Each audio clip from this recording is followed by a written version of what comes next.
6వ వచనం.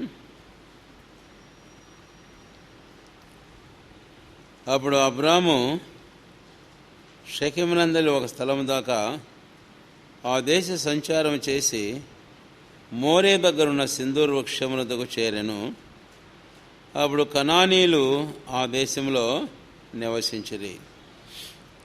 5వ వచనం చివరిలో వారు కనాను దేశమునకు బయలుదేరి కనాను దేశమునకు వచ్చిరి. 5వ వచనం చివరిలో కనాను దేశమునకు వచ్చిరి అని. అయితే 6వ వచనం చివరిలో అప్పుడు కనానీయులు ఆ దేశంలో నివసించిరి అన్నాడు. దేవుడైన యెహోవా అబ్రాహామునకు ప్రత్యక్షమై ఆయనకు ఆ దేశమును గూర్చి వాగ్దానం చేశాడు. తర్వాత ఆ దేశమును నేను నిన్ను ఆశీర్వదిస్తాను అని చెప్పాడు. కానీ ఆ దేశమును తనకు తన తర్వాత తన సంతానానికి స్వాస్థ్యంగా ఇస్తాను అని చెప్పాడు. తీరా అబ్రాహాము ఆ దేశాన్ని వెళ్ళేటప్పటికీ కనానీయులు ఆ దేశంలో ఉండిరి అని మనం చూస్తాం. ఆయన 1-2 వచనంలో ఆ దేశానికి వెళ్ళు,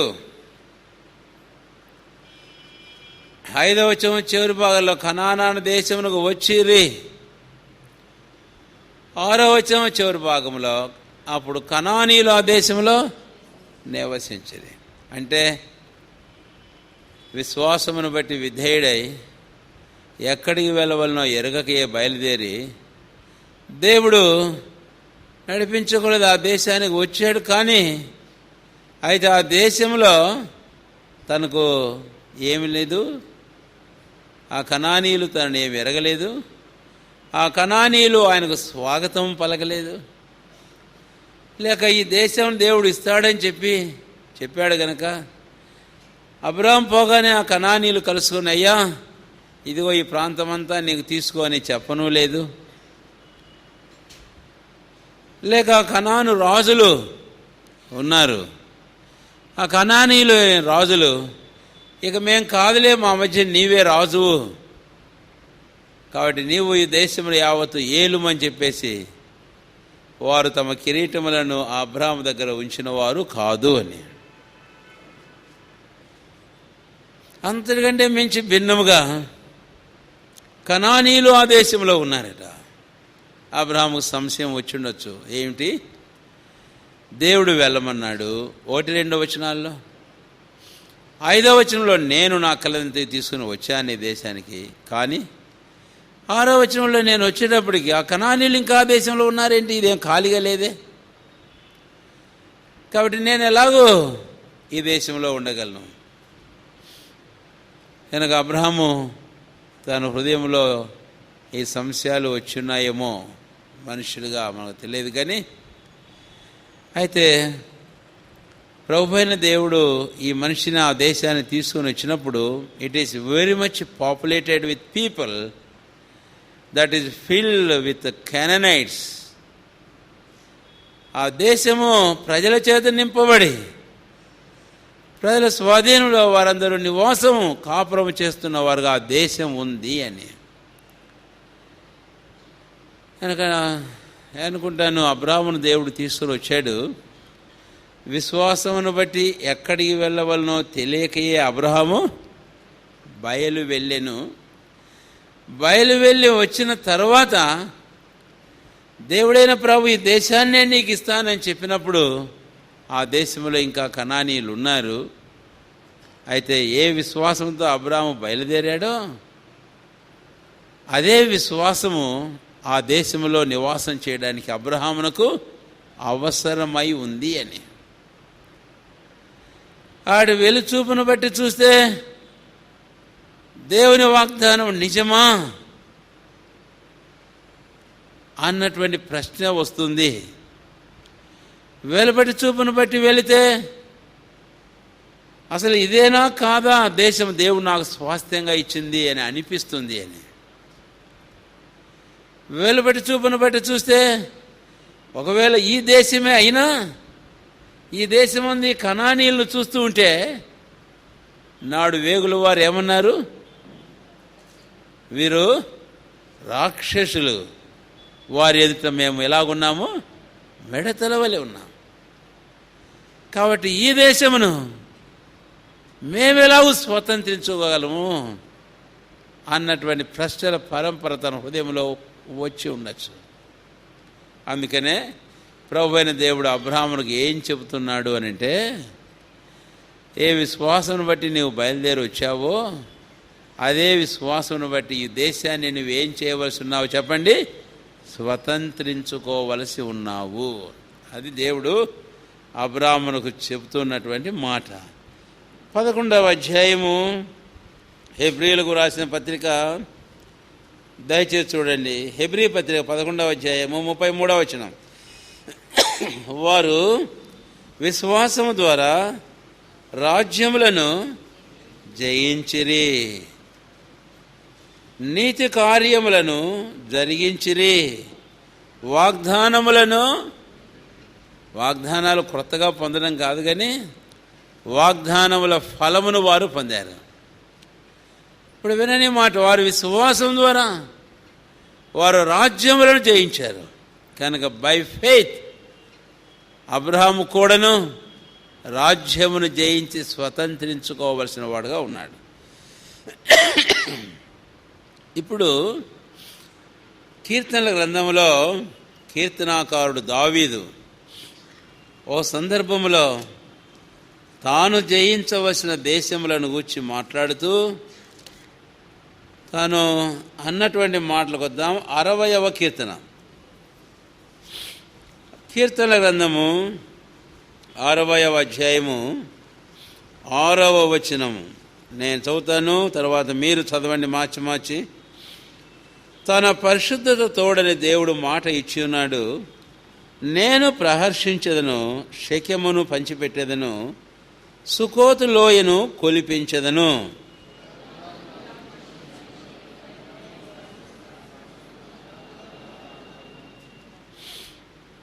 ఎనిమిదవ వచనం, మోయాబు నేను కాళ్ళు కడుక్కొని పల్లెము, ఎదోము మీద నా చెప్పు విసిరివేయుదును, ఫిలిష్తియా నన్ను గూర్చి ఉత్సాహధ్వని చేయుము.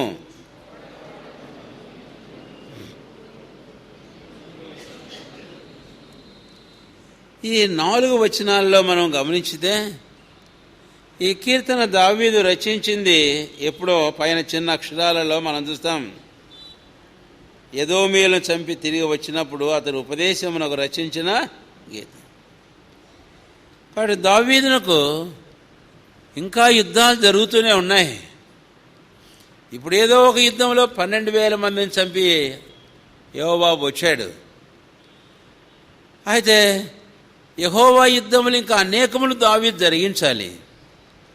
అయితే తానంటాడు ఈ 60వ కీర్తన ఈ 4 వచనాలలో తాను మాట్లాడిన మాటలు బట్టి మనం చూస్తే, గిలాదు నాది, శకెమును పంచిపెట్టేదను, సుకోతులో ఈయన కొలిపించదను, గిలాదు నాది, మనషే నాది, ఎఫ్రాయిము నాకు శిరస్త్రానం, యూదా నా రాజదన్నం, మోయాబు నేను కాళ్ళు కడుకొని పల్లెం, ఏదో మీద నా చెప్పు విసిరివేస్తా, ఫిలిష్తియా నన్ను గూర్చి ఉత్సాహద్దు, కోటగల పట్టణంలోని నన్నెవడు తోడుకొని పోవును, ఎదోములోనికి నన్నెవడు? ప్రశ్న. అంటే స్వాధీనం చేసుకోవలసింది ఇంకా చాలా ఉంది, యుద్ధాలు చేయవలసినవి ఇంకెన్నో ఉన్నాయి. ఎదోములోకి నేను పోవాలి, కోటగల పట్టణంలో నేను పోవాలి, కాబట్టి ఎవడు నన్ను తీసుకుని వెళ్తాడు? ఈ ప్రశ్న ఉంటూనే తాను మాట్లాడిన మాటలు బట్టి మనం చూస్తే దావీదు యొక్క బలమైన విశ్వాసం అనేది బయటపడుతూ ఉంది.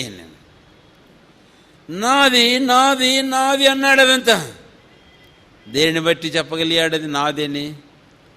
విశ్వాసమును బట్టి అని. అందుకనే హెబ్రీ 11:33 మళ్ళీ విశ్వాసము ద్వారా వారు రాజ్యములను.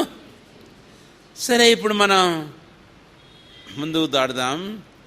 ఈ మొదటి తలంపులోనే అబ్రాము కనాను దేశమునకు వచ్చాను, 6వ వచనం చివరిలో అప్పుడు కనానీయులు ఆ దేశంలో నివసించిరి అని. తర్వాత ఇశ్రాయేలు ఐగుప్తు దేశంలోంచి బయటకు వచ్చాక యెహోషువ నాయకత్వంలో కనానులో వారు ప్రవేశించేటప్పుడు కనానును అబ్రాహాము ఇస్సాకు యాకోబులకు వాగ్దాన దేశముగా ఎప్పుడో దేవుడు ఇచ్చి ఉన్నాడు. అయితే వారు దానిని స్వతంత్రించుకోవలసి వచ్చినప్పుడు వారు ఏం చేశారు చెప్పండి? చెప్పాలి త్వరగా. వారు ఏం చేశారు చెప్పరే? ఇశ్రాయేలు ఏం చేశారు? పోయి కట్టిన ఇళ్లల్లో త్రవ్విన బావులు నీళ్లు రాగి లేక పట్టణాలలో వారు ఉన్నారా? అలాగ ఇంటి దేవుడు చెప్పక్కర్లే. మీరు వెళ్ళి ఆ దేశంలో మంచి ఇల్లు కట్టించుకొని వాటిలో మీరు నివాసము చేయడి అని చెప్ప అవసరంలే. అంటే వారు ఏం చేశారు? యెరికో యొర్దాను దాటగానే వారు యుద్ధాలు మొదలుపెట్టారు అంతే కదండి. యెహోషువ గ్రంథంలో మనం చూస్తాం కదా. కనుక వారు యొర్దాను దాటారు, యెరికోను స్వాధీనం చేసుకుని యుద్ధం చేశారు. ఆ తర్వాత హాయిని పట్టుకున్నారు. ఆ తర్వాత ఇలా పట్టుకొని పోతానే ఉన్నారు. నేను ఒక చిన్న మాట చెబుతున్నాను. వారు కనానును పితరులకు వాగ్దానం చేసిన వాగ్దత్త దేశమును అందరి స్వాస్థ్యమును స్వతంత్రించుకోవాలి అంటే వారు యుద్ధాలు చేయవలసిన వారుగా ఉన్నారు. వారు యుద్ధం చేయకుండా దానిని ఏమాత్రము ఏం చేయలేరట? స్వతంత్రించుకోలేరు. అయితే యుద్ధాలనేవి కేవలం అవి బాహ్య సంబంధమైన శరీర సంబంధమైన యుద్ధోపకరణములు కావు అని అనడానికి ఈ కాలంలో అక్కడ ఎన్నో సంగతులు మనం చూస్తాం. నేను 2 మీకు జ్ఞాపం చేస్తాను. ఒకటి, వారు యెరికో ప్రాకారాలు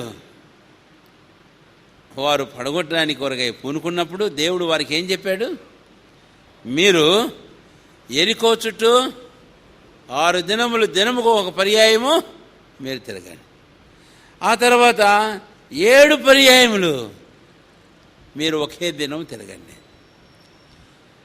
ఎలా తిరగాలి అని అంటే యాజకులు ముందుండాలి. వారు పొట్టేలు కొమ్ము బూర పట్టుకొని ఏం చేస్తున్నారంటే చెప్పండి. వారు ఏం బూర చెప్పండి త్వరగా? ఏం బూర? పొట్టేలు కొమ్ము. పొట్టేలు కొమ్ము ఇంత పొడుగుంటుందా? పొట్టేలు కొమ్ము ఊస్తే ఎంత శబ్దం వస్తుందండి? అసలు ఏంది? బలమైన ప్రాకారాలు కలిగిన యెరికో పట్టణం, దాన్ని మేము స్వాధీనం చేసుకోవడానికి దాని చుట్టూ తిరగమంటాడే. దాని మీద మేము యుద్ధం చేయడానికి స్వతంత్రించుకోవడానికి పొట్టేలు కొమ్ము బోర్లు పట్టుకొని ఊదమంటాడే, ఆయుధాలు తీసుకొని పొమ్మనకుండా. అంతేకాదు దేవుని మందిరంలో పరిచయం చేసే యాజకులను ముందు తిరగమంటాడే. యుద్ధాలు చేసేటటువంటి యూదా గోత్రమో ఇంకే గోత్రమో కాకుండా ఏమిటి ఇదంతా? దీని ద్వారానే మనకు అర్థమవుతూ ఉంది, మన యుద్ధోపకరణములు నేడు శరీర సంబంధమైనవి కాదు, కానీ దేవుని బలమైన దుర్గములు పడద్రోయించాలనంత శక్తి కలిగినవి. అదే విశ్వాసం. సరే, ఇంక కాస్త ముందు వెళ్దాం. యెహోషువ గ్రంథంలో అక్కడి నుంచి యెరికోను పట్టుకొని అంతా అయిపోయిన తర్వాత వారు హాయి మీదకి యుద్ధాన్ని వెళ్ళాలి. ఇక పోతున్నారని మా స్వాధీనం చేసుకుంటూ. ఆ తర్వాత యెహోషువకు ఆలోచన చెప్పారు వారు. ఏమని? హాయి చాలా చిన్న పట్టణం కదా, కాబట్టి మనలో 3000 మంది పోతే చాలు, ఎక్కువ అక్కడికే. అది ఎంత మాత్రం, దాన్ని మనం ఉప్పు అంటే ఏమైపోద్ది అనుకున్నారు చెప్పరే? దానికి ఎగిరిపోద్ది అని చెప్పేసి అన్నారు. యెహోషువ కూడా పాపం తాను కూడా శోధించబడి మోసపోయి అన్నాడు, సరే అయితే మీరు ఇంతమంది వెళ్ళిపోండి అన్నాడు. వారు పోయి హాయి మీద యుద్ధానికి చేయకపోతే హాయిలో వారు ఏం చేశారంటే వీళ్ళతో యుద్ధం చేసి 36 మంది మనుషులను.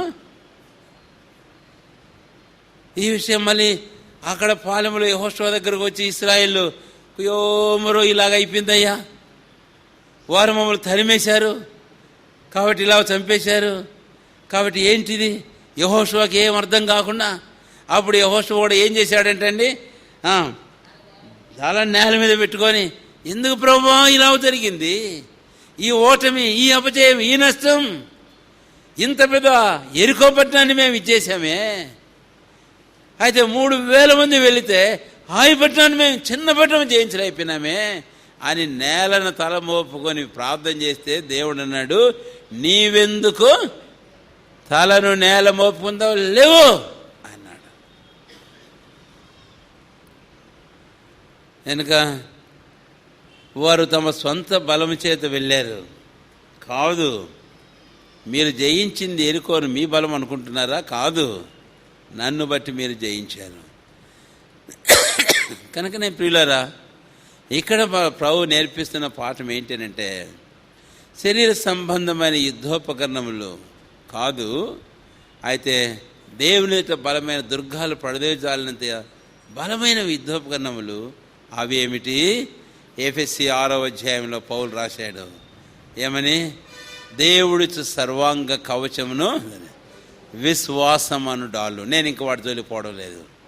ఈ రోజున ఈ రక్షించమని మన క్రైస్తవ జీవితంలో దేవుడు వాగ్దానం చేసిన, ఆయన మన కొరకు సిద్ధపరిచిన ఆ స్వాస్థ్యమైన కనానులో ఆ స్వాస్థ్యమును మనం స్వాధీనం చేసుకొని స్వతంత్రించుకోవాలి అని అంటే వెలిచూపును బట్టి కాదు, శరీర సంబంధమైన యుద్ధోపకరణములు కాదు, అయితే దేవుని బలమైన దుర్గాలు పడదోచాలంత బలమైనది విశ్వాసము. ఇప్పుడు మనం కూడా ఆ కనాను స్వతంత్రించుకోవడమా ఏమిటిది? కానాను ఈ రోజున నాడు ఇశ్రాయేలు కొరైన కానాను నేడు దేవుని ఇశ్రాయేలు అయిన మనకు ప్రభు అయిన క్రీస్తును చూపిస్తూ ఉంది అని చెప్పండి. ఎవరు చూపిస్తుంది? ప్రభు అయిన. 2 వాక్యాలు నేను మీకు జ్ఞాపం చేస్తాను. ముందుగా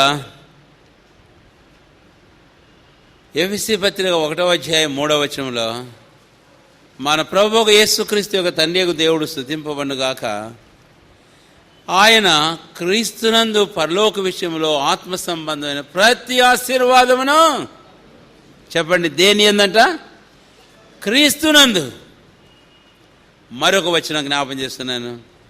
1 కొరింథీ 3వ అధ్యాయము 22 వచనాలు క్రిందకి వెళ్తే, ఇంకా క్రీస్తు దేవుని వాడు, మీరు క్రీస్తు వారు, తర్వాత అన్నీ ఎవరివట? మీవి. అన్నీ ఎవరివి? మీవి. ఎందుకు మీవి? మీరు క్రీస్తు వారు కాబట్టి క్రీస్తు అన్నీ మీవి అని అన్నాడు. పాట పాడుతూ ఉంటాం కదా, ఏమన్నాడంటే యేసు ప్రభు, నావన్నీ మీవే కదా అని ప్రభు అన్నాడని. నిజమే. ఈ రోజున మన జీవితాలలో ప్రభు అయిన యేసు క్రీస్తు వారి వారంగా ఆయనవన్నీ మనవి. All things are yours. క్రీస్తు యేసులో ఎఫెసీ 1 కొరింథీ 3వ అధ్యాయంలో అన్నీ ఆయనలో ఉన్నాయి. అంటే ఈ రోజున మన జీవితాలలో క్రీస్తు యేసే మనకు కానాను. ఆ క్రీస్తు యేసులో ప్రభువైన దేవుడు సిద్ధపరిచిన జీవమునకును భక్తికి కావలసినవన్నీ మనకున్నాయి. వీటన్నిటిని మనం స్వతంత్రించుకోవాలి, సంపాదించుకోవాలి అని అంటే మనం ఉపయోగించవలసిన ఆయుధం ఏమిటి చెప్పండి? విశ్వాసం. అందుకని హెబ్రీ పత్రిక 3వ అధ్యాయము ఇక్కడ పౌలు అపొస్తలుడు ఆ విశ్వాసాన్ని గురించి మాట్లాడుతూనే అన్న మాట గమనించండి. హెబ్రీ 3వ అధ్యాయము 15వ వచనం చివరి భాగము దయచేసి గమనించండి. హెబ్రీ పత్రిక 3వ అధ్యాయము 15వ వచనం చివరి భాగం, ఏలైనగా మొదట నుండి మనకున్న దృఢ విశ్వాసము అంతం మట్టుకు గట్టిగా చేపట్టినట్లనే క్రీస్తులో, చాలా చక్కని మాట, మొదటి నుండి మనకున్న దృఢ విశ్వాసం.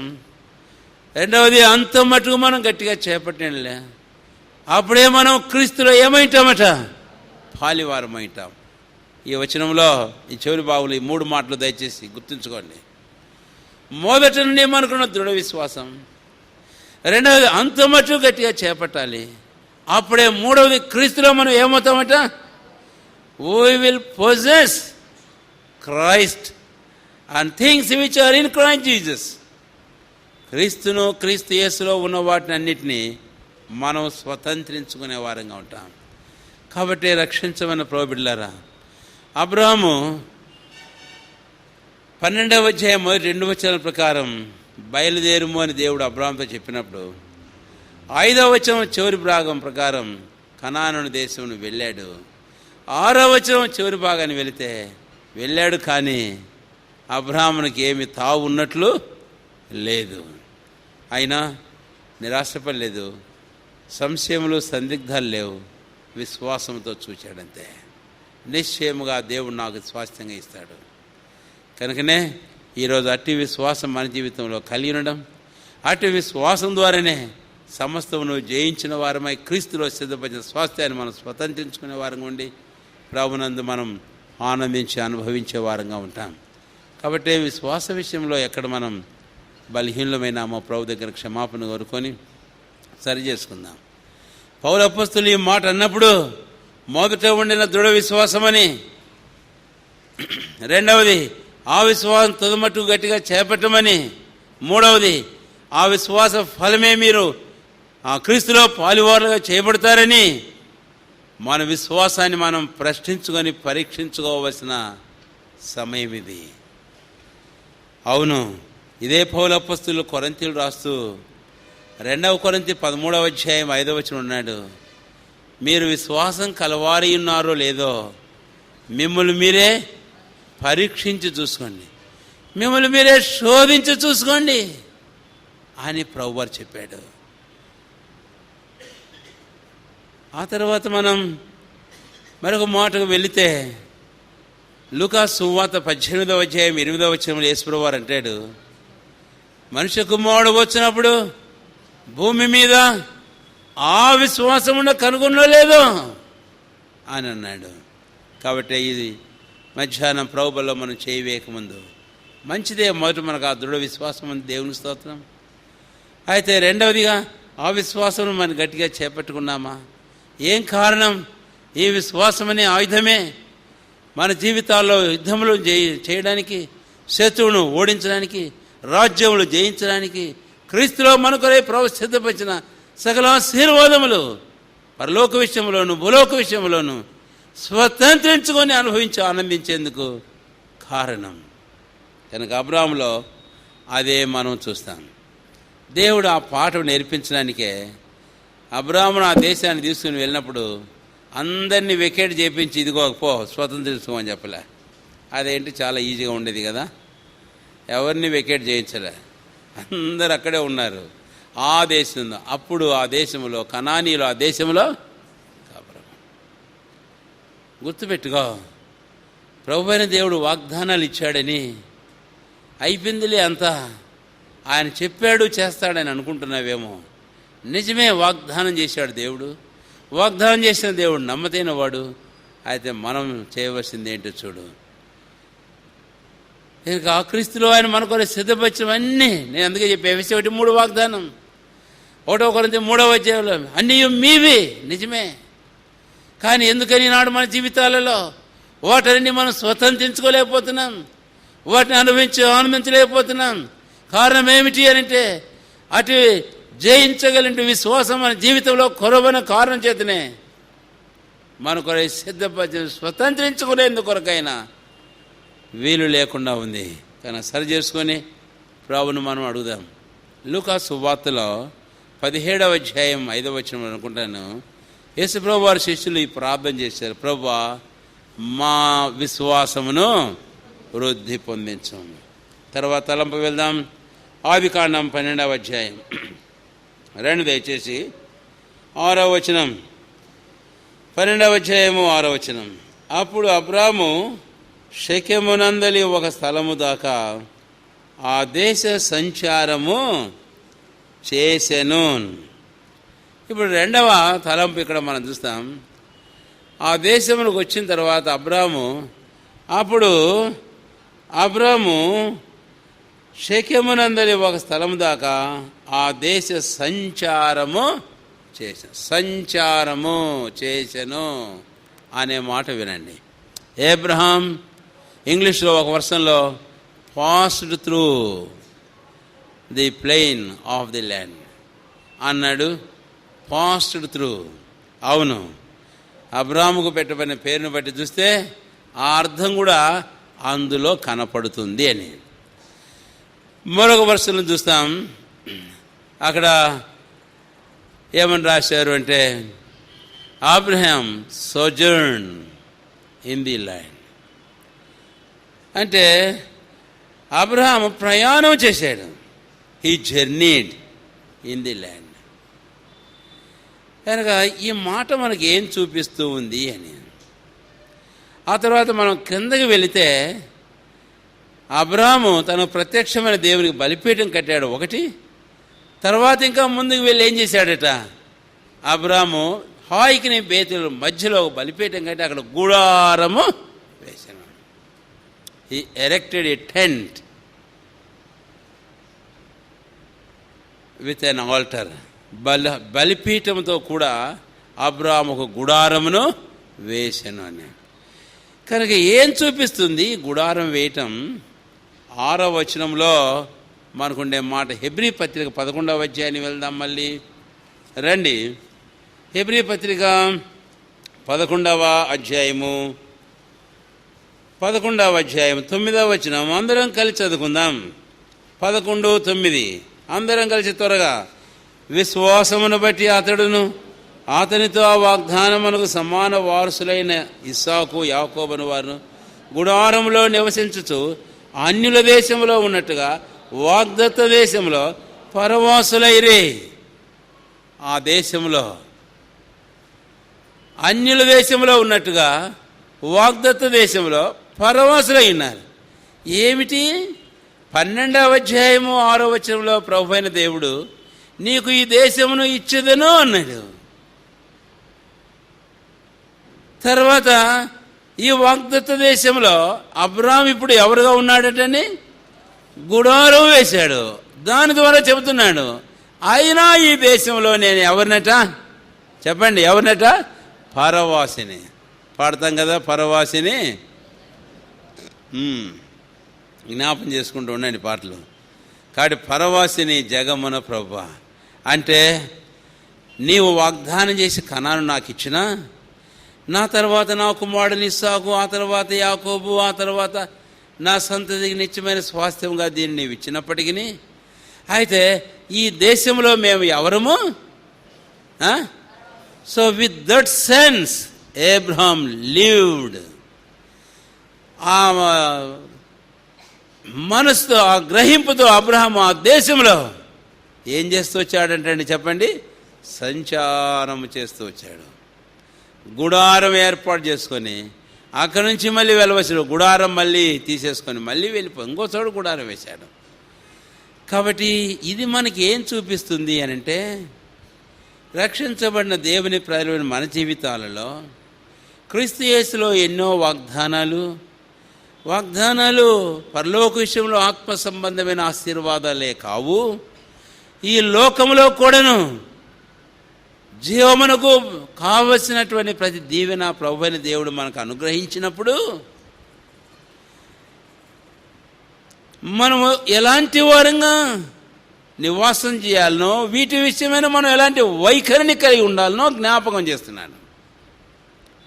We need to have this attitude of a pilgrim. ఒక యాత్రికుని వైఖరిని మనం కలిగి ఉండాలి. అది రెండవదిగా అబ్రాహాములో మనం చూస్తాం, యాత్రికుని వైఖరి. దానికి ఇంకో మాట నేను మీకు జ్ఞాపం చేస్తే, ప్రభువైన దేవుడు ఒకవేళ ఈ రాత్రి లేచి వెళ్ళిపోమంటే ఇంకో స్థలానికి, నేను వెళ్ళేదానికి so I need to sit loose so that I may go when God says go. దేవుడు పొమ్మని చెప్పినప్పుడు నేను పోవడానికి వీటన్నిటి విషయంలో నేను ఎలా కూర్చుంటాను, ఎలాగుంటాను, నేను బంధించబడిన వాడునుగా కాక స్వతంత్రుడిగా లూజ్గా కూర్చుంటా. అంటే ఇవేవి నన్ను ఏం చేయవు? చెప్పండి, ఏవి నన్ను ఏం చేయవు? పట్టుకో. పాపము అబ్రాహాముతో దేవుడు చెప్పినప్పుడల్లా గుడాన్ని చుట్టుకొని లేచిపోయేవాడు.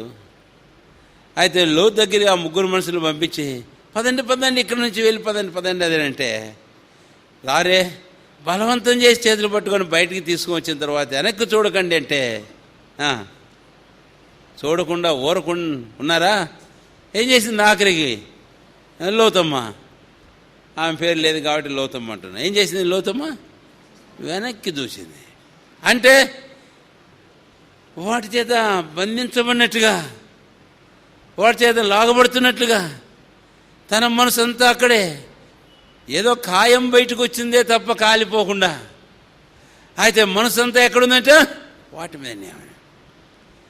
కాబట్టే చివరికి తాను అనుభవించలేకపోయింది కదా ఉప్పు స్తంభమై ఆఖరికి ఎంత నష్టపడిందో. ఫిలిప్పీ 3వ అధ్యాయం 19-20 వచనం. ఫిలిప్పీ 3వ అధ్యాయము దయచేసి రండి. 19వ వచనం 20వ వచనం.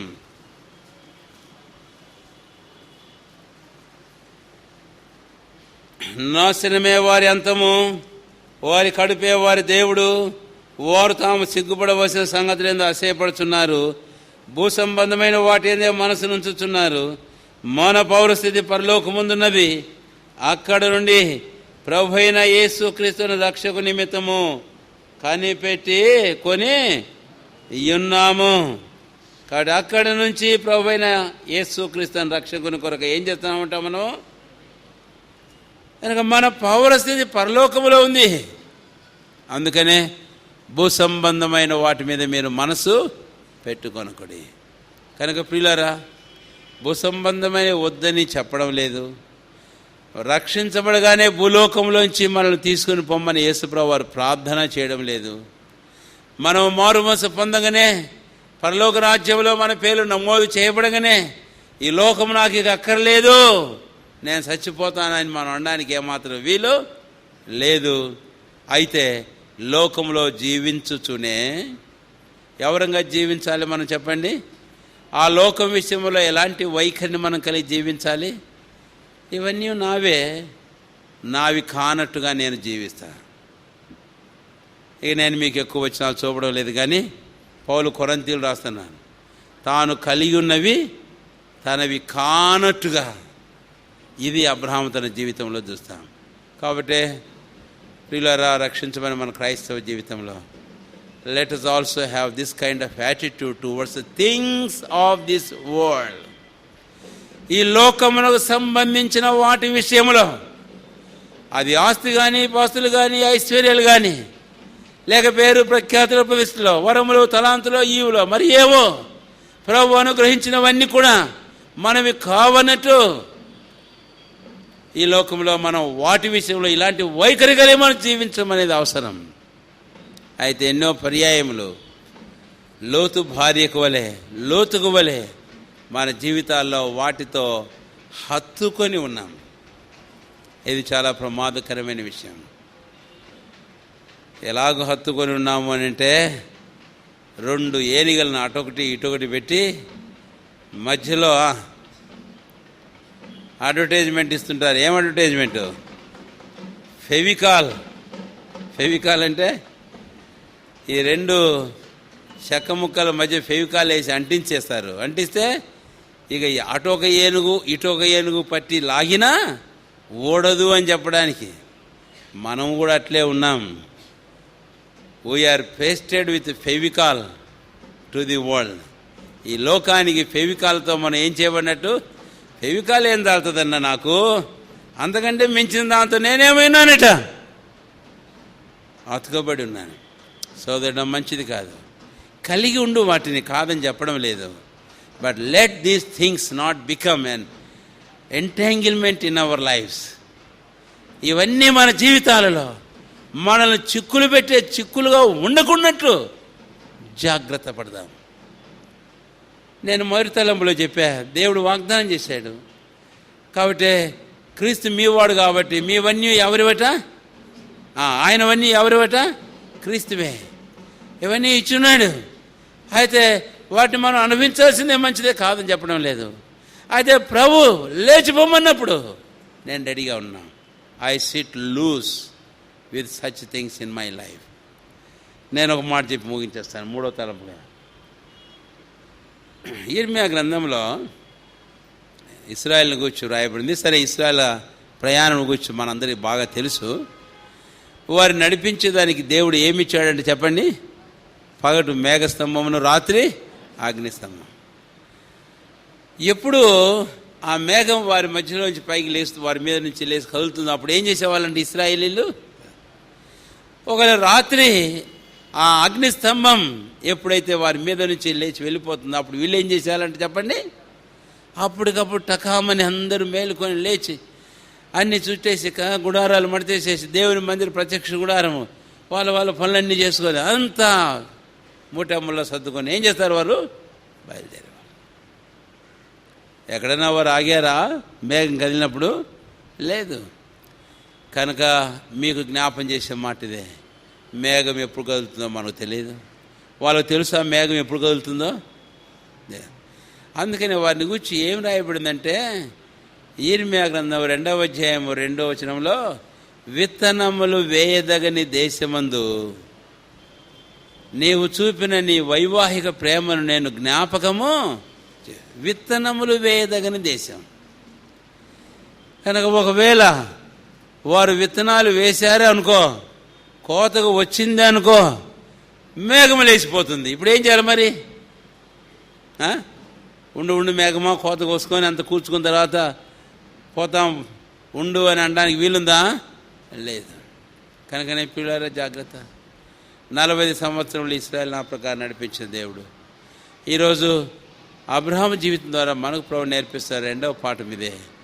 అబ్రహామునకు దేవుడు ఆ దేశం స్వాస్థ్యంగా ఇచ్చిన ఆ దేశం గురించి ఎన్నో వాగ్దానాలు, నేను నిన్ను ఆశీర్వదిస్తాను, నేను భూలోక వంశములని ఆశీర్వదించబడి చెప్పిన అది ఆయనకు ఆయన తర్వాత సంతానానికి ఇచ్చినప్పుడు కూడా అబ్రహాము ఏం చేశాడంటే ఆ దేశ సంచారము చేశాడు. He was just journeying, he was living as a sojourner, as a pilgrim in the land of promise. వాగ్దత్త దేశంలో అబ్రహాము తన వారు తనకు ఉన్నదంతా కూడా కేవలం యాత్రికులుగా, పరదేశులుగా, పరమోసులుగా వారిని వాసం చేస్తూ వచ్చారు. ఈరోజు ఇదే పాఠం మనకు ప్రభు చూపిస్తున్నాడు. మన వైఖరి ఎలాగుందో మన ఇంటి విషయంలో, మన ఉద్యోగ విషయంలో, మన వ్యాపారాల విషయంలో, మన పనుల విషయంలో, లేకపోతే మన ఆస్తి విషయంలో, దేవుడు మనకు అనుగ్రహించిన ఈ భూ సంబంధమైన స్వాస్థ్యాల విషయంలో మన వైఖరి ఎలాగుందో ఒకసారి పరిశీలన చేసుకుందాం. If we don't have this attitude of pilgrim, we are not supposed to take part in the Lord's table worthily. ప్రభు బలిలో యోగ్యంగా పాలు పొందడానికి మనకు ఏమాత్రం అర్హత లేదు. ఆ మాట జ్ఞాపం చేస్తాను. నిర్గమకాండం 12వ అధ్యాయంలో ప్రభు అయిన దేవుడు ప్రజలను బయటికి తీసుకొని వచ్చేటప్పుడు వారికి చెప్పాడు ఏమని, మీరు పస్కాను వధించి దాన్ని మీరు భుజించాలి. ఎలా భుజించాలి? చెప్పండి, ఎలా భుజించాలి?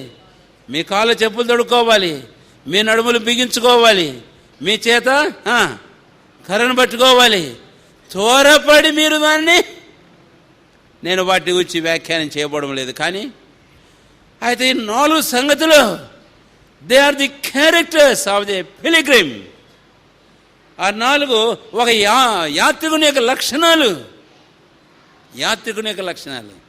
చెప్పులు తొడుక్కోవడం ప్రయాణాన్ని చూపిస్తుంది, నడుము బిగించుకోవడం బయలుదేరడానికి చూపిస్తుంది, చేత కర్ర ప్రయాణాన్ని చూపిస్తూ ఉంది, త్వరపడడం అనేది ఇది విడిచిపెట్టి పోవాలి నేను, అది చూపిస్తూ ఉంది.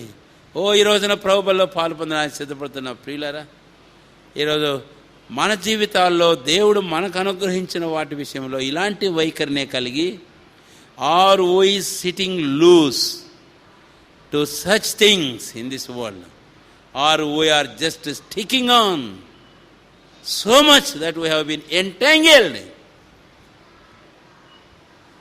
వీటన్ని చేత చిక్కులు పెట్టబడిన వారంగా అటు వాటికి మనం హత్తుకొని ఉన్నామా, మనల్ని పరీక్షించి చూసుకుందాం. యాత్రికులముగా అటు వైఖరి జీవితంలో ఖరీ లోకంలో జీవించడం గాక. రండి, ఆదికాండం 12వ అధ్యాయం తర్వాత తలంపు వెళ్దాం. 12వ అధ్యాయము ఆదికాండం 6వ వచనం, మళ్ళీ 6వ వచనం దయచేసి గమనించండి. అప్పుడు అబ్రాహాము షెకెమునందలి ఒక స్థలము దాకా అన్నమాట ఆ దేశ సంచారము చేసి. ఇక్కడ తెలుగులో షెకెమునందలి ఒక స్థలము అన్నాడు, కానీ ఇంగ్లీష్ బైబిల్లో ఏమన్నాడు? ఇంగ్లీష్ బైబిల్లో వచ్చి షెకెము నందలి ఆ మైదానపు ప్రదేశంలో సంచారము చేసి అని అన్నాడు. ఇంగ్లీష్ బైబిల్ ఉంది ఎవరి దగ్గరైనా? ఏమనుంది? తెలుగు బైబిల్ అన్నా ఇది కూడా? కాబట్టి ఆ షెకెమునందలి మైదానపు ప్రదేశంలో సంచారం చేసి అని ఉంది ఇంగ్లీష్లో. తెలుగులోనేమో ఒక స్థలము దాకా అని ఉంది. 12వ అధ్యాయం 6వ వచనం. సరే, ఇప్పుడు ఇంకా క్రింద వెళదాం. 8వ వచనం, 12వ అధ్యాయం 8వ వచనం. అక్కడ నుండి అతను బయలుదేరి బేతేలుకు తూర్పునున్న కొండకు చేరి, పడమటున్న బేతేలుకును తూర్పున్న హాయికి మధ్యలో గుడారము వేసి అని. కాబట్టి అక్కడ నుండి అతను బయలుదేరి ఎక్కడికి వెళ్ళాడంటే చెప్పండి, చెప్పండి. బేతేలుకా? తూర్పుననున్న కొండకు. ఇది విడిచిపెట్టిపోతా ఉన్నారే. బేతేలు పోవడం మంచిదే, కానీ కొండలకు పోవాలి ముందు గుర్తుపెట్టుకోండి. నేను మీకు జ్ఞాపం చేయకూడతాను. 3వ తలంపు ఏంటంటే, అబ్రాహాము కనాను దేశంలోకి వచ్చినప్పుడు షెకెమునందలి మైదాన ప్రాంతం అంతా సంచారం చేశాడు. సంచారం చేస్తూ చేస్తూ చేస్తూ వెళ్ళి తూర్పు దిక్కున ఎక్కడికి వెళ్ళాడంటే చెప్పండి. అబ్రాహాం యొక్క ప్రయాణపు స్థితిని మీకు 3వదిగా జ్ఞాపం చేస్తున్నాను. ఏమిటి అని అంటే, తన ప్రయాణం మైదానంలో, తర్వాత తన ప్రయాణం ఎక్కడంటే చెప్పండి. తన ప్రయాణము కొండలలో మనం చూస్తాం. తన ప్రయాణం మైదానంలో చూస్తాం. తన ప్రయాణం ఎక్కడ చూస్తాం చెప్పండి? కొండల్లో చూస్తాం. ఈ రోజున మన సంచారములు, ఆ ఒక్క మాట వాడుతున్నాను. రండి, బైబిల్ తీయండి. 56వ కీర్తన గ్రంథం 8వ వచనం. కీర్తనల గ్రంథము 56వ అధ్యాయము 8వ వచనం. అందరం కలిసి చదువుకుందాము. 56వ కీర్తన 8వ వచనం అందరం కలిసి. నా సంచారములను నీవు లెక్కించి ఉన్నావు, నా కన్నీళ్లు నీ బుడ్డిలో ఉంచబడినవి, అవి నీ కవెలలో కనబడును కదా. ఏంటి? సంచారాల గురించి మాట్లాడుతూ దావీదు దేని గురించి చెప్పాడు? తన కన్నీళ్లను గురించి మాట్లాడాడు. నా సంచారములు, నా కన్నీళ్ళు. ప్రియులారా, మనసు పెట్టండి, ఆలస్యం చేయకుండా త్వరగా. ఈ లోకంలో మన సంచారములు కొన్నిసార్లు మన కన్నీళ్లతో కూడినవిగా ఉంటాయి. కొన్నిసార్లు ఏమో మైదానం, కొన్నిసార్లు ఏమో చెప్పండి ఏంటి? కొండలు, మరి కొన్నిసార్లు ఏమో లోయలు. ఈ లోకయాత్రలోనే సాగుచుండా, ఈ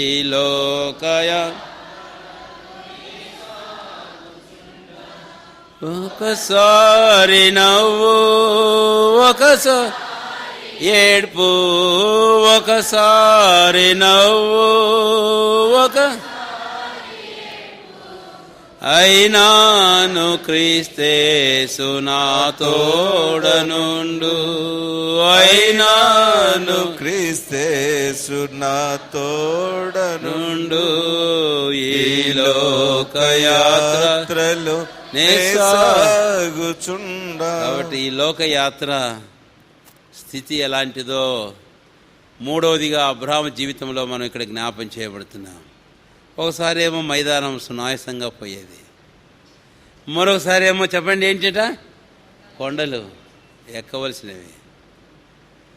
మనం ఒక చోట హౌస్ డెడికేషన్కి వెళితే అపార్ట్మెంట్లో, అది 5వ అంతస్తులో ఉంది. 5వ అంతస్తులో కరెంటు లేదు, లిఫ్ట్ ఇంకా పెట్టలేదు. ఇప్పుడు 5వ అంతస్తుకి వెళ్ళి ప్రార్థన చేసి లోపలికి వెళ్ళాలి. నాతో పాటు కొంతమంది ఉన్నారు, 4. 2 స్టేర్లు ఎక్కిన తర్వాత అంకుల్ కొంచెం ఆగండి అంకుల్ అంటున్నారు. ఏం పర్లేదు రాయి అంటే, నన్ను బట్టి కాదు ఆగమనేది, నా ఇబ్బంది అని, వాడి ఇబ్బందిని బట్టి. ఆ తర్వాత ఇక ఆగకుండా వెళ్ళిపోతుంది 5. ఇక కింద మీద పడితే పైకి వచ్చిన అంటా ఉన్నారు. అప్పుడు నేను అడిగాను, ఆగకుండా 5 అంతస్తులు ఎక్కి వచ్చిన వాళ్ళు ఎవరో చేయొద్దండి అంటే ఒక్కరు చేయతంలే. ఎందుకు? కష్టమే కాదనిలే. అరే దిగడం అంత ఈజీ కాదు, ఎక్కడం. కనుక పిల్లరా, క్రైస్తవ జీవిత యాత్ర చూడ ఒకసారి.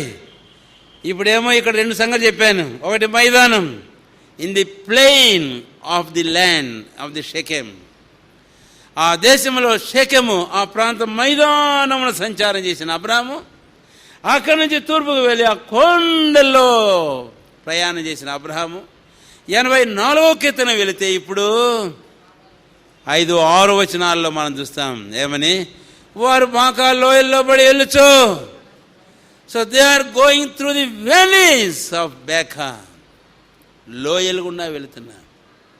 ప్రభు బిడ్డలారా, మనసులో పెట్టుకోండి ఈ మాట. ఈ క్రైస్తవ జీవితం అనేది ఒక్కసారి మైదానంలాగా ఉంటుంది, ఒకసారి కొండలాగా ఉంటుంది, ఇంకోసారి ఎలాగుంటుంది చెప్పండి, లోయల్లాగా ఉంటుంది. దిగడం కూడా కొన్నిసార్లు కష్టమే. అంటే ఎత్తైన కొండల నుంచి దిగాలంటే కూడా ఎక్కడం ఎంత కష్టమో దిగడం ఇంకా కష్టం. ఎందుకు? జారేవో పొరపాటున ఇక దొరడమే కింది దాకా. ఇక ఎలాగుంటుందో చూడు. అందుకనే క్రైస్తవ జీవితపు యాత్ర ఎలాగుంటుంది అనేది. కాబట్టి దావీదు ఈ just recollecting all is journeys. దావీదు తన ప్రయాణములన్నీ జ్ఞాపం చేసుకుంటూ ఇప్పుడు అంటాడు, నా సంచారముల నుండే వా నీవేం చేసినావట. Oh wonderful thing, this is the thing which encouraged him. Even now to us also it is an encouragement. అది దావీదునికి ఎంతో గొప్ప ధైర్యం, ప్రోత్సాహం ఇచ్చింది. ఈరోజు అది మనకు కూడా ప్రోత్సాహం ఇచ్చేదిగా, ధైర్యం ఇచ్చేదిగా ఉంది. ఓయమ్మ, అయితే నేను మైదానంలో అయితే పోతాను కానీ కొండలకు నేను పోను, లోయల్లో నేను దిగను అంటే కుదరదు. అయితే ఒకటి గుర్తుపెట్టుకో, that will be your encouragement for your journey, whether in the plain or in the mountains or in the valleys. ఏమిటది? దేవుడు నీ సంచారములను ఏం చేస్తున్నాడు? లెక్క పెడుతున్నాడు, లెక్కిస్తున్నాడు. ఎన్ని మైళ్ళు మైదానంలో, ఎన్ని రోజులు మైదానంలో, ఎన్ని మైళ్ళు కొండల్లో, ఎన్ని మైళ్ళు లోయల్లో, ఎన్నిసార్లు అటు ఇటు, ఇవన్నీ దేవుడు ఏం చేస్తున్నాడట? లెక్క పెడుతున్నాడు. యోబు ఒక మాట అంటాడు, 23వ అధ్యాయం యోబు గ్రంథం 10వ వచనం. ఏమని తెలుసా? నేను నడుచు మార్గం ఆయనకు, he knew the way in which I walk. నేను నడిచే మార్గం ఆయనకు తెలియను. దేవుని స్తోత్రం ప్రియులారా. ఈ మాట మనసును ఉంచుకుందాం మన జీవితాలలో. ఒకసారి మైదానం, ఎంతో సంతోషం, సాఫీగా సాగిపోతున్నాను. మరోసారి కొండలు నా జీవితంలో ఎక్కాలి, చాలా కష్టం. మరోసారి లోయలు నా జీవితంలో దిగిపోవాలి. అయితే నా ప్రభువుకు తెలుసు, నా మైదానం, నా కొండలు, నా లోయలు, వాటి గుండా నేను వెళ్ళడం ఆయన గమనించుతూనే ఉన్నాడు. ఓ నా దేవుడు నన్ను చూచుచున్నవాడు, ఆయన దృష్టి నా మీద ఉంది, ఆయన నా సంచారములన్నీ లెక్క పెడుతున్నాడు. నా తండ్రి, దేవునికి స్తోత్రం. ఇదే నా ధైర్యం. కాబట్టే ఇటు నా దేవుడు, నా తండ్రి నాకున్నాడు గనక నేను వెళ్తాను. మైదానంలో ఎలా సంతోషంగా వెళ్తాను, కొండల్లో మైదానంలో ఎలా వెళ్తాను, లోయల్లో అది ఆనందంతో నా జీవితంలో నా యాత్రను ఏం చేస్తాను, నేను ఇప్పుడు కొనసాగిస్తాను. నీవు నా సంచారములు లెక్కించున్నావు, నా కన్నీళ్ళు నీ కవిలలో దాచబడున్నాయి, నీవు వాటిని లెక్క పెడతావు. ఓ ప్రియులారా, చూడండి, ఈ ప్రభు కనుకనే అబ్రహాము తన జీవితంలో వెళ్ళిన తన యాత్ర మార్గ స్థితి ఎలాంటిదో మనం చూస్తున్నాం. కనుక ఇలాంటి స్థితి కూడా మనం వెళ్ళాలి కనుక ధైర్యం తెచ్చుకొని ఇటు ప్రభు మనకు ఉన్నాడు కనుక ఆయన వీటిని లెక్క పెడుతున్నాడు కనుక ఆయన వీటన్నింటిలో మనం ధైర్యపరిచి ప్రోత్సాహపరుస్తాడు కనుక ఆయన మనల్ని కాపాడి భద్రపరుస్తాడు కనుక ఆయనకు అప్పగించుకొని మన జీవితంలో ముందుకు మనం సాగిపోదాం గాక. వెనకదీకు మైదానంలో సంతోషంగా పోయినట్లే కొండల్లో కూడా వెళ్ళు. అలాంటి పరిస్థితి కూడా వెళుతున్నావా ప్రియమైన సోదరుడా సోదరి? లేక భయం కల్పించేటి లోయలను ఇలాంటి పరిస్థితి కూడా వెళ్తున్నావా? దుఃఖము ఏడుపు కన్నీళ్లతో కూడిన పరిస్థితి కూడా వెళుతున్నావా? అనేకసార్లు నిరాశ అధైర్యంతో కూడిన పరిస్థితి ఉన్న జీవితంలో వెళ్ళవలసి వస్తుందా? ఎన్నోసార్లు ప్రతికూలతలు ఇబ్బందులు అనే మార్గాలు కూడా వెళ్ళవలసి వస్తుందా? నీ ధైర్యం విడిచిపెట్టకు. నీ ప్రభు మన ప్రభు వాటిని లెక్కించుతూనే ఉన్నాడు, వాటిని ఆయన చూచుతూనే ఉన్నాడు, వాటిని ఆయన నడిపించేవాడుగా ఉన్నాడు. ఆయన మళ్ళీ ఏం మొత్తం విడిచిపెట్టాడు కదా, ఆయన మనకంటే ముందుగా ఆయన నడిచి వెళుచూ ఉన్నాడు. కనుక అబ్రహామును అక్కడికి వెళ్ళమన్న దేవుడు అబ్రహాముకు సంచారములను లెక్కించుచూ ఉన్నటువంటి పరమ తండ్రి నా సంచారములు లెక్క పెడుతున్నాడు. తండ్రి ఎరిగిన వారమాయ్ ఆయన మీద దృష్టించి మన జీవితంలో ముందుకే కానీ మనం ఏమాత్రం వెనక్కిపోకుందాం గాక. ఆదికాండం 12వ అధ్యాయము దయచేసి రండి. ఇప్పుడు 7వ వచనానికి క్షమించండి 7వ వచనానికి మనం వద్దాం. ఆదికాండం 12వ అధ్యాయము 7వ వచనం. యెహోవా అబ్రాహామునకు ప్రత్యక్షమై నీ సంతానమునికి దేశం ఇచ్చిందని చెప్పగా అతడు తనకు ప్రత్యక్షమైన యెహోవాకు ఒక బలిపీఠమును కట్టెను. వినండి ఇక్కడ. ఇప్పుడు ఈ పరిస్థితుల మధ్య అబ్రహాము వెళుతూ ఉన్నాడు. మళ్ళీ అక్కడి నుంచి 8వ వచనానికి వెళితే బేతేలుకును తూర్పుకును హాయికిని మధ్యన గుడారం వేసి అక్కడ యెహోవాకు ఒక బలిపీఠము కట్టెను అన్నటువంటి మాట దయచేసి గమనించండి. కనుక అబ్రహాము ఈ పరిస్థితుల గుండా వెళుతూ ప్రభువైన దేవునికి ఏం కట్టాడని రాయబడిందంటండి చెప్పండి? బలిపీఠమును కట్టాడు. నేను ఇక్కడ తలనొప్పి జ్ఞాపకం చేస్తే ఒకవేళ ఇంకా టైం పరిమితంగా ఉంది కనుక అధికంగా నేను వ్యాఖ్యానించకపోయినా గుర్తుంచుకోండి, తదుపరి మీరు ధ్యానం చేయడానికి ప్రయత్నించండి.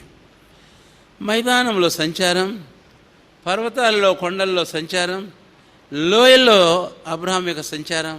అయితే అబ్రహాము ఏ పరిస్థితులు వెళ్ళినా చూసారా, 12వ అధ్యాయం 6వ వచనంలో సంచారం చేసే మైదానంలో 7వ వచనానికి వచ్చాడు, బలిపీఠం కట్టాడు. అక్కడి నుంచి బయలుదేరి 8వ వచనానికి కొండల్లోకి వచ్చాడు. కొండల్లో ఆ అనుభవంలో కూడా అబ్రహాం యెహోవాకి ఏం కట్టాడు? బలిపీఠం కట్టాడు. అంటే Abraham never stopped in building an altar unto God, whether it is plain, whether it is mountain, whether it is valley. అది మైదానమైనను, పర్వతములైనను, లోయలైనను అబ్రహాం బలిపీఠం కట్టడం అనేది ఏం చేయలేదు, మానలేదు. ఏం చూపిస్తుంది బలిపీఠము? నిర్గమాకాండం 20వ అధ్యాయం రండి దయచేసి. నిర్గమాకాండము 20వ అధ్యాయం.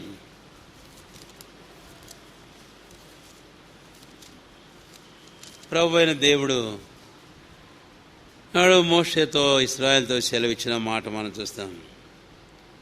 20వ అధ్యాయము నిర్గమకాండం 25వ వచనం మాత్రం చదువుదాం, లేక 24 కూడా అవసరమే. మంటి బలిపీఠమును నా కొరకు చేసి దాని మీద నీ దహన బలులను, సమాధాన బలులను, నీ గొర్రెలను, నీ ఎద్దులను అర్పింపవలను. నేను నా నామమును జ్ఞాపకార్థముగా నుంచి ప్రతి స్థలంలోనూ నీ యొద్దకు వచ్చి నిన్ను ఆశీర్వదించెదను. చాలు, ఆ వచనం చాలు. నువ్వు బలిపీఠమును కట్టు, అప్పుడు నేనేం చేస్తానట? I will come unto the, నేను నీ యొద్దకు వస్తాను. కాబట్టి ఇక్కడ నేను ఒక పదం వాడుతున్నాను. అబ్రహాము మైదాన ప్రయాణం అయితేనేమి, కొండల ప్రయాణం అయితేనేమి, లోయల ప్రయాణం, ఎలాంటి కష్టకరమైన స్థితి గుండా తాను వెళ్ళవలసి వచ్చినా, ఒకసారి నవ్వైనా ఒకసారి ఏడుపైనా అబ్రహాం జీవితంలో తాను కాన్స్టెంట్గా he was in communion with God. దేవునితో ఎడతెగని అన్యోన్యమైన సహవాసంలో, సంబంధంలో ఉన్నాడు తను. ఇప్పుడు నేను దాన్ని ఇలాగ వాడుతున్నాను. ఏమిటి అంటే, మైదానపు సుఖవంతమైన స్థలమైనా, లేకపోతే కనుక పర్వతంలో వంటి కష్టకరమైన స్థలాలైన యాత్ర అయినా, లోయల వంటి ఏడుపు దుఃఖపూరితమైన పరిస్థితులైనా, అబ్రాహాము జీవితంలో దేవునితో తన సాంగత్యాన్ని, సంబంధాన్ని ఏ మాత్రం విడవీయలేకపోయినాయి. నేను ఆరాధనలోనే మా మాట జ్ఞాపం చేసిన నా గుర్తు రోమాపత్రిక 8వ అధ్యాయంలో చదువుదాం. ఇప్పుడు రోమిలు రాసిన పత్రిక 8వ అధ్యాయం 38-39 వచనాలు. మరణమైనను, జీవమైనను, దేవదూతలైనను, ప్రధానులైనను, ఉన్నవేనను, రాబోవునవేనను, అధికారులైనను, ఎత్తైనను, లోతైనను, సృష్టింపబడిన మరి ఏదైనను మన ప్రభువైన క్రీస్తు యేసునందలి దేవుని ప్రేమ నుండి మనలను ఎడవాపనేరవని రూఢిగా. ఓ ఏం మాట అండి! ఎత్తైనా, లోతైన, సమభూమి అయినా, నా జీవిత పరిస్థితుల యాత్ర స్థితిగతులు ఎలాంటివైనను క్రీస్తు యేసునందలి దేవుని ప్రేమ నుంచి నన్ను ఏ మాత్రమును ఎడబాపు. ఈ మాట వాడుతున్నాను ఇప్పుడు మళ్ళీ. అబ్రహాము తన యాత్రా జీవితము పరిస్థితులు ఎలాంటివైనను, he maintain the relationship, communion with father, with his God. తన తండ్రి అయిన దేవునితో తన సంబంధ బాంధవ్యాన్ని తాను కాపాడుకుంటూ వచ్చాడు. ఇదే 4వ తలంపు. ప్రభునందు ప్రియులారా, నిశ్చయంగా ఈ మాట మనం చెప్పగలమా? రోమా 8వ అధ్యాయం చివరి వచనాలు.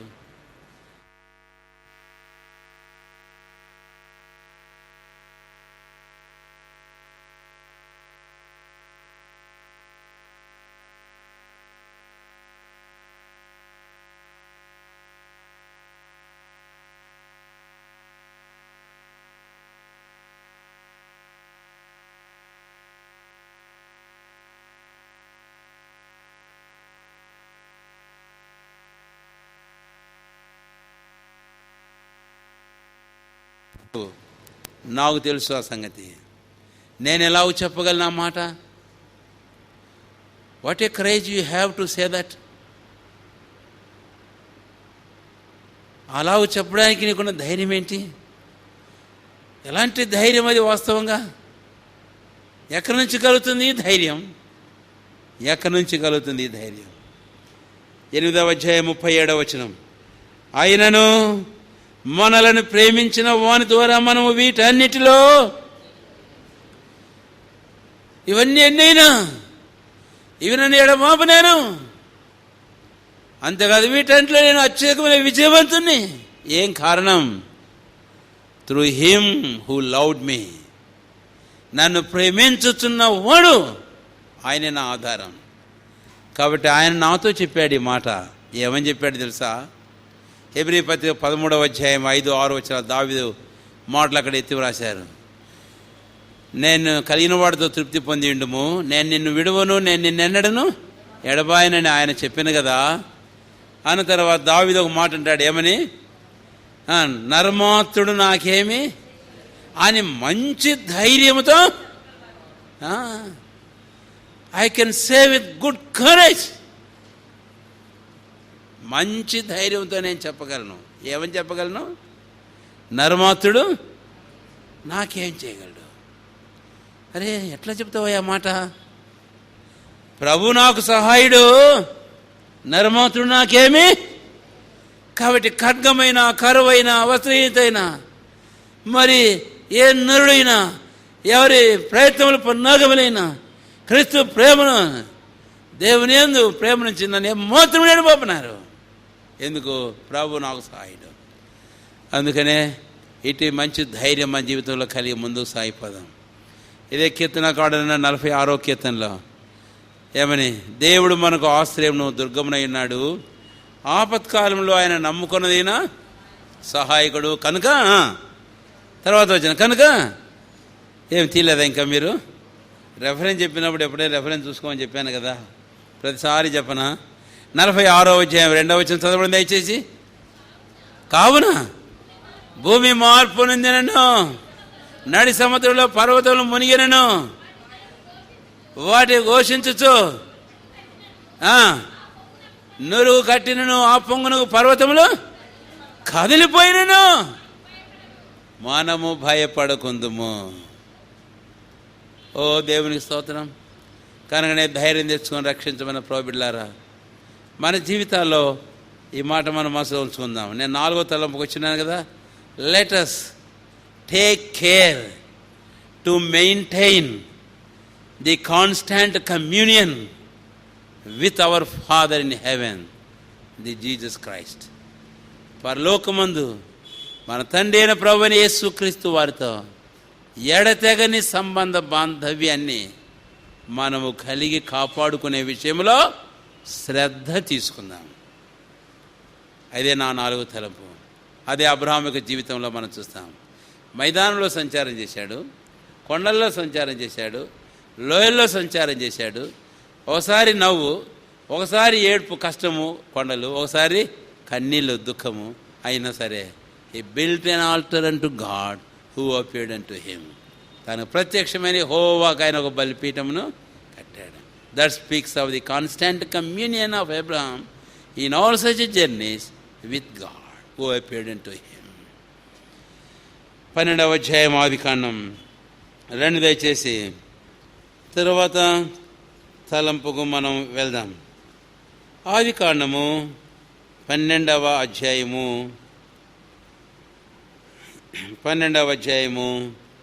8వ వచనం 9వ వచనం.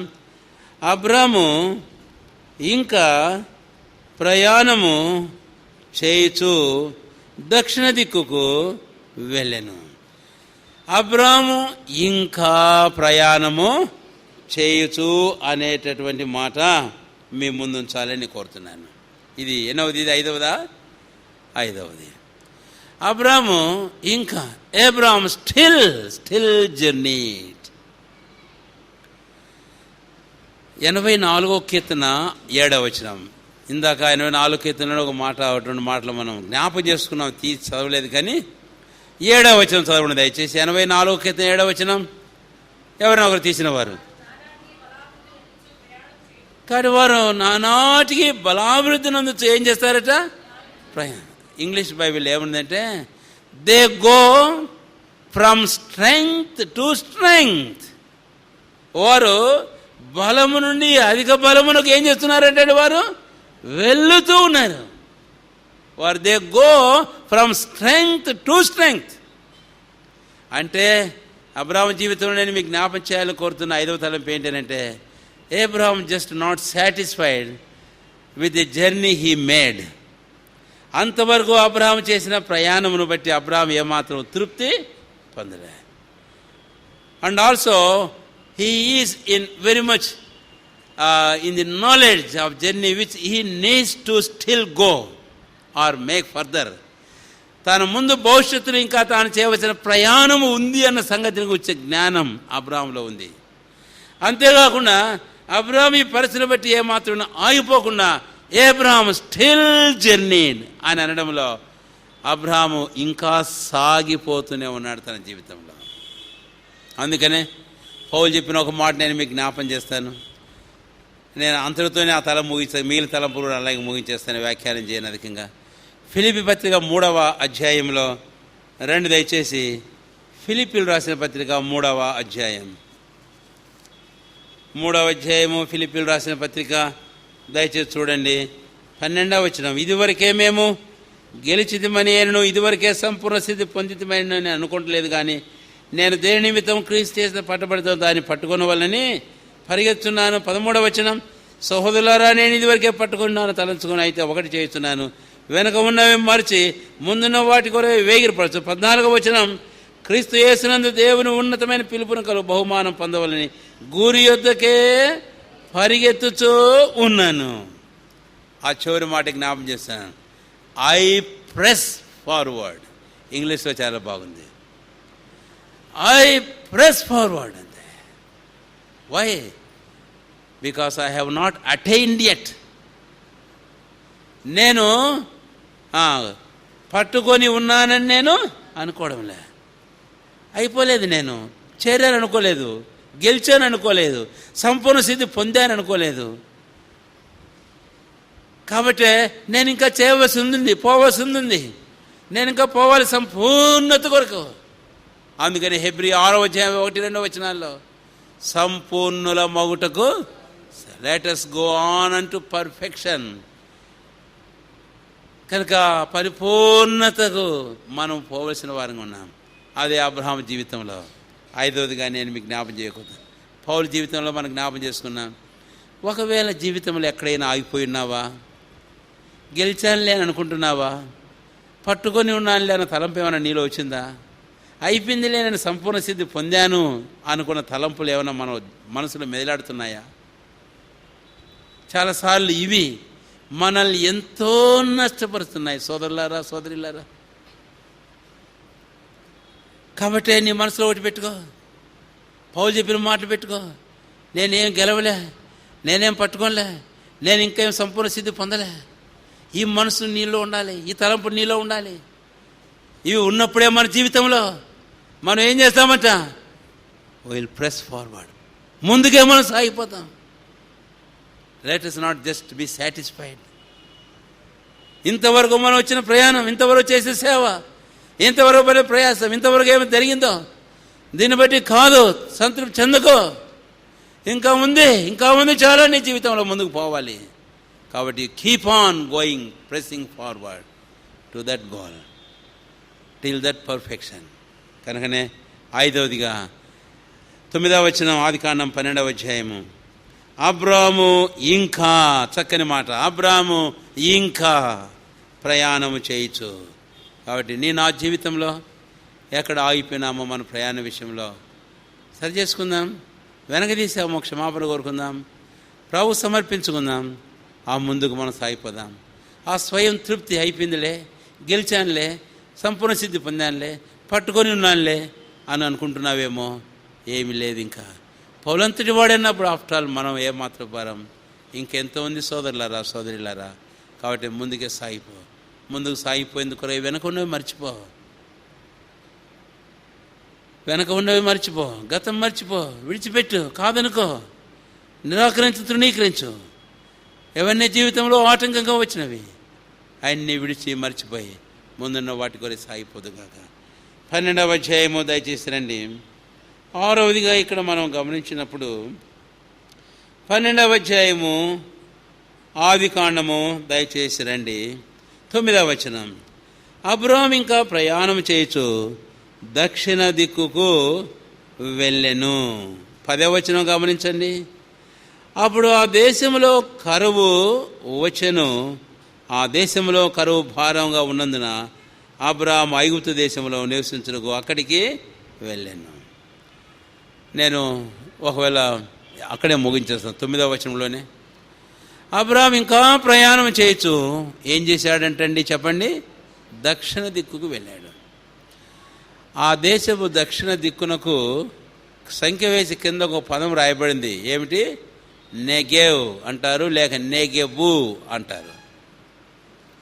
నెగెబు అనగా ఏమని అర్థము? ఎండినది అని అర్థం. కాబట్టి డ్రైనెస్. అబ్రాహాము దక్షిణ దిక్కుకు వెళ్ళాడు అని అన్నప్పుడు నాకు ఒక ప్రశ్న వస్తుంది. 12వ అబ్రాహాము షెకెమునందలి ఒక స్థలము దాకా దేశ సంచారము చేసి మోరే, ఎక్కడికంట? మోరే. ఏం గట్టిగా చెప్పడం లేదే. 12వ మోరే దగ్గరనున్న సింధూర.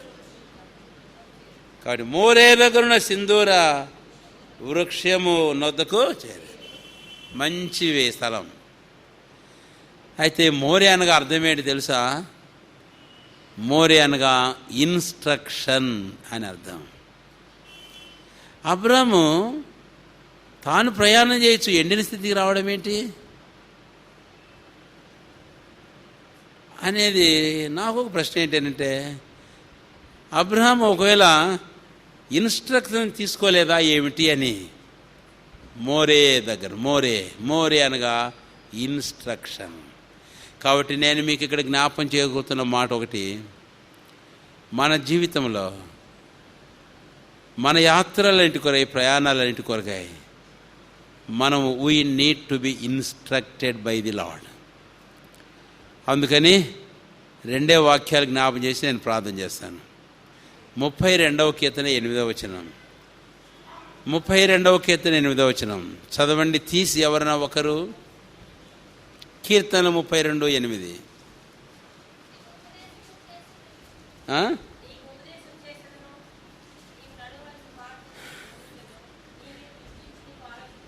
ఉపదేశం చేస్తాను, బోధ చేస్తాను, ఆలోచన చేస్తాను, చెప్తాను. నీ మీద దృష్టి ఉంచుతాను, నీకు ఆలోచన చెప్తాను. దేనికి? నీవు నడవవలసిన మార్గమును నేను నీకు బోధిస్తాను. కాబట్టి మార్గాన్ని ప్రభు బోధిస్తాడు. He will instruct us.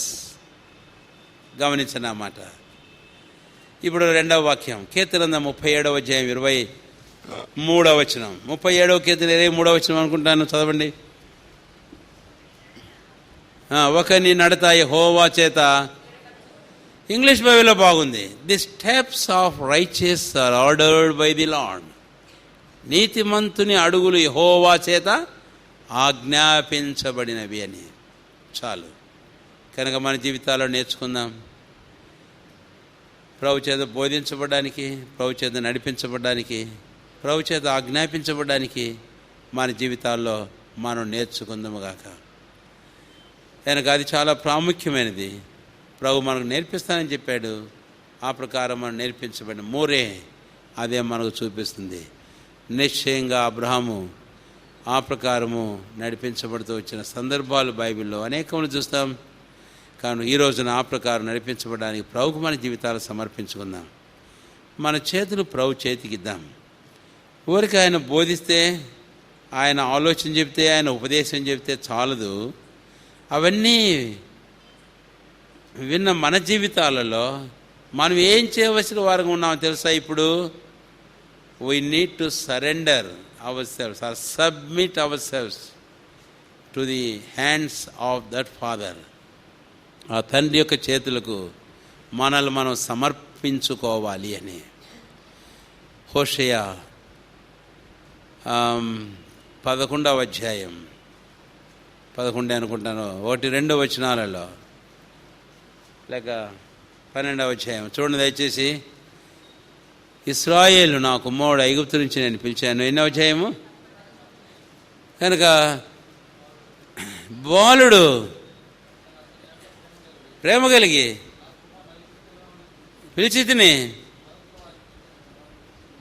ఏమంతే నా ఊపిరి ఉండేది నీకు. ఎఫ్రాయిమును చెయ్యబట్టుకొని వానికి నడక నేర్పిన వాడు నేనే. ఏమండి ఓపిక లేదు నీకంటే వయసు నాకుంది ఓపిక. చేయబట్టుకొని వానికి నడక నేర్పిన వాడిని ఎవరినట? నడక నేర్పిన వాడు నేనే. కాబట్టి ఇక నేను మీకు చెప్పాలని కోరుతుంది ఏంటంటే, you give your hand to him, put your hand in the hands of the lord. Don't try to hold back your hand. నీ చెయ్యిని వెనక్కి తీసుకోవడానికి ప్రయత్నం చేయకు. నీ చెయ్యి చాపు, నీ చెయ్యి ప్రభుకి ఇచ్చేసే, నీ చెయ్యి ప్రభు చేతిలో పెట్టు. నీవు నన్ను పట్టుకో, నీవు నడిపించని చెప్పు. నీవే తెలివిగలినోడు అని అనుకోవద్దు, నేనే తెలివిగలుగుతాను నేను అనుకోవద్దు. కాబట్టి నీ చెయ్యి ప్రభుకి ఇచ్చేసేయి. అప్పుడు ప్రభు నిశ్చయంగా నేను వారికి నడక నేర్పిస్తాను. ప్రార్థన చేసుకుందాం.